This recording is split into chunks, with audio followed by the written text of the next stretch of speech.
Oke, Assalamualaikum warahmatullahi wabarakatuh. Perkenalkan, nama saya Givari Mutakin Darmawan Pramono dengan NIM 2410911131300044.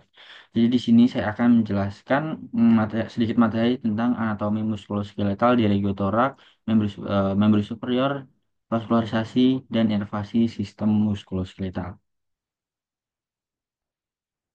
Yang pertama ini ada anatomi muskuloskeletal di regiotorak, lalu ada membran superior, vaskularisasi, dan inervasi. Oke, yang pertama adalah regiotorak. Nah, regiotorak ini bisa kita lihat di sini. Regiotorak itu berada di bagian di bawah leher dan di atas abdomen di sini, di bagian tengah sini. Nah, pada regiotorak ini bisa kita lihat dengan kasat mata terdapat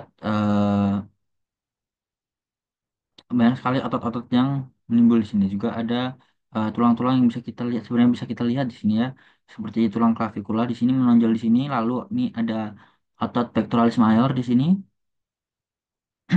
Lalu di sini juga ada badan sternum di sini, yang bagian tengah di sini. Lalu di bagian sini juga ada otot deltoid, samping otot bahu gitu ya.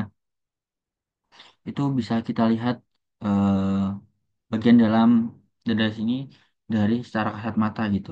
Lalu jika kita lihat lebih dalam lagi, ini bakalan seperti ini.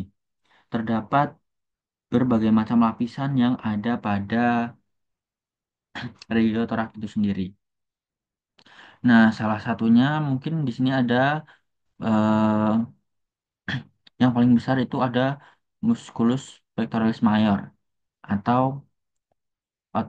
otot dada gitu. Lalu di sini ada musculus serratus anterior yang otot bagian samping lateral sini. Lalu ada musculus latissimus dorsi ini di bagian belakang bisa kita lihat di sini, nih, yang bagian belakang di sini. Nah, lalu bisa kita lihat yang bagian atas ini adalah musculus trapezius. Itu eh, otot-otot yang berada di sekitar regio dada. Nah, ini juga ada musculus teres major ini di bagian belakang.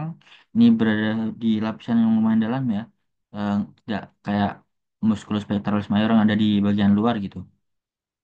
Nah, review singkat saja. Sebenarnya musculus pectoralis major ini bisa kita lihat ya di sini tadi. Nah, di sini nih, ini bagian musculus pectoralis major tapi tidak terlihat karena tertutupi dengan kulit. Nah, selanjutnya di sini ada bagian regio dada tapi kita hilangkan otot, daging dan kulitnya gitu. Di sini tinggal tersisa tulang. Ini bisa kita lihat bahwa bagian dada itu terdiri dari beberapa tulang utama gitu ya.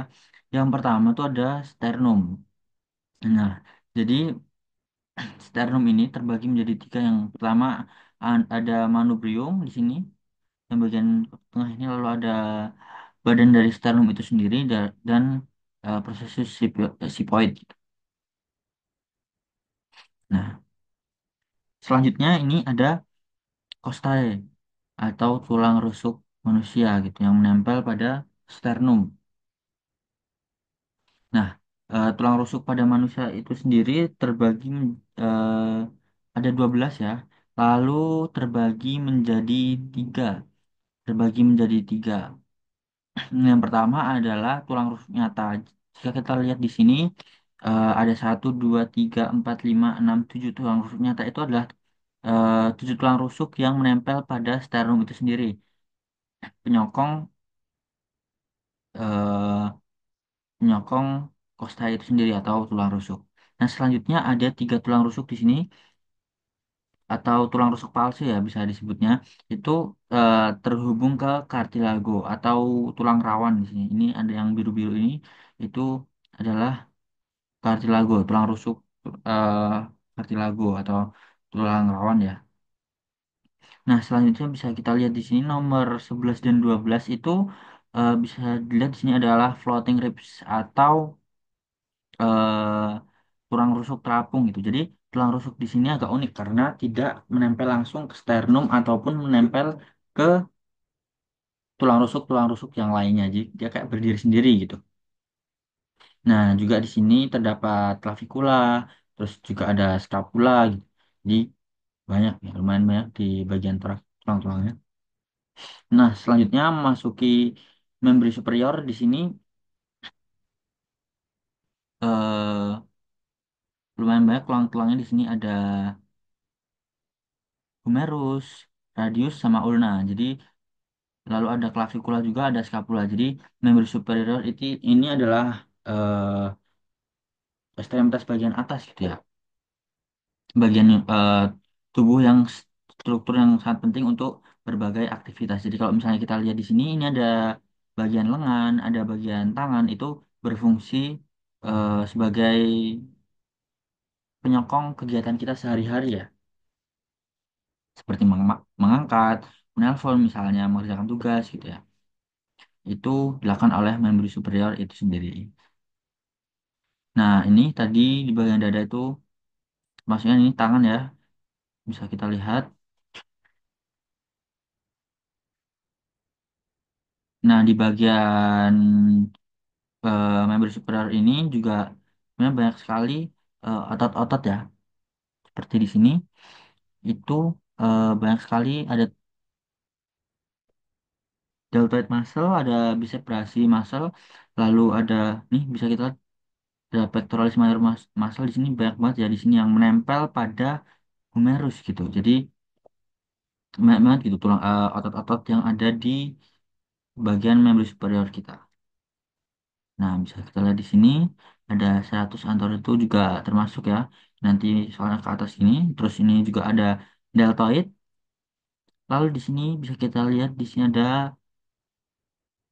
bicep brachii atau bicep gitu yang berfungsi untuk mengangkat benda yang ada di tangan kita gitu.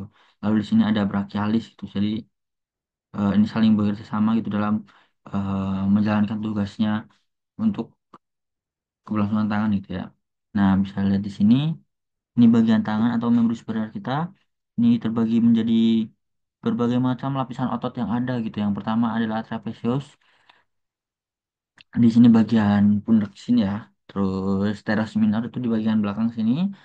Terus juga ada teres mayor, itu besar di bagian agak ketiak sini ya. Lalu di belakang brasi kita, bisa brasi kita itu ada tricep brachii.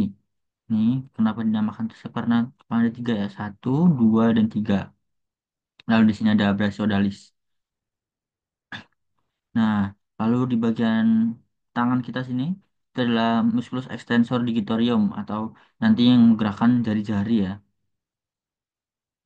Nah, terus ada musculus extensor pollicis longus itu yang menggerakkan punggung tangan gitu. Terus ada musculus abductor pollicis longus ini dan banyak banget otot-otot yang lainnya. Bisa kita lihat di sini tadi fungsi dari bicep brachii itu sendiri. Kalau dia tangan kita mengepal lalu kita fleksikan, itu bicepnya bakal eh, kontraksi ya, atau kayak gini bisa kita lihat dari yang pertama lurus kayak gini menjadi besar gitu ya, karena sedang menjalankan tugasnya. Nah, selanjutnya ada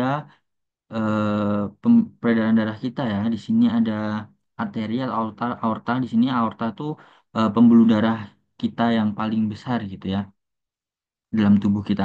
Nah, vena ini adalah pembuluh darah yang membawa darah miskin oksigen dari seluruh tubuh ke jantung gitu. Karena di sini nanti bakalan ada arteri yang menyalurkan seluruh udara-udara atau darah-darah yang kaya akan oksigen itu ke seluruh tubuh. Jadi nanti si arteri ini bakalan menyalurkan udara-udara atau darah-darah yang kaya akan udara itu ke seluruh tubuh. Nah, setelah nanti oksigen-oksigen itu dipakai oleh tubuh, maka akan diteruskan ke vena ini nanti yang akan dibalikan lagi ke paru-paru lalu ke jantung yang bakal langsung disebar. Nah, selanjutnya ada sistem saraf kita ya. Nah, di sini bisa kita lihat sarafnya itu dari otak ya, dari otak ke tulang belakang kita, lalu disebarkan ke seluruh tubuh kita gitu, yang berfungsi nantinya untuk menggerakkan misal atau menyokong seluruh kebutuhan-kebutuhan kita.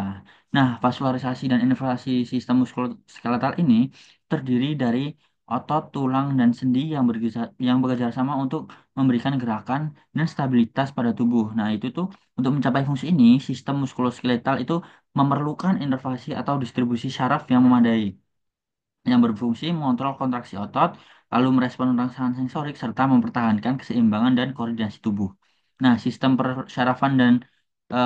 persyarafan pada otot skeletal ini tuh dikendalikan oleh sistem saraf somatik yang memungkinkan kontrol sadar atas gerakan tubuh kita gitu. Jadi, inervasi otot skeletal itu dilakukan melalui serabut saraf motorik yang keluar dari sistem saraf pusat. Sini seperti otak atau sumsum tulang belakang sini ya, untuk merangsang kontraksi otot. Nah, saraf sensorik ini membawa informasi sensori seperti rasa sakit, tekanan, atau suhu dari otot atau jaringan ke otak. Jadi dari saraf ini nanti bakalan disebarkan gitu ya ke seluruh tubuh. Jadi anatomi otot, lalu peredaran darah serta saraf itu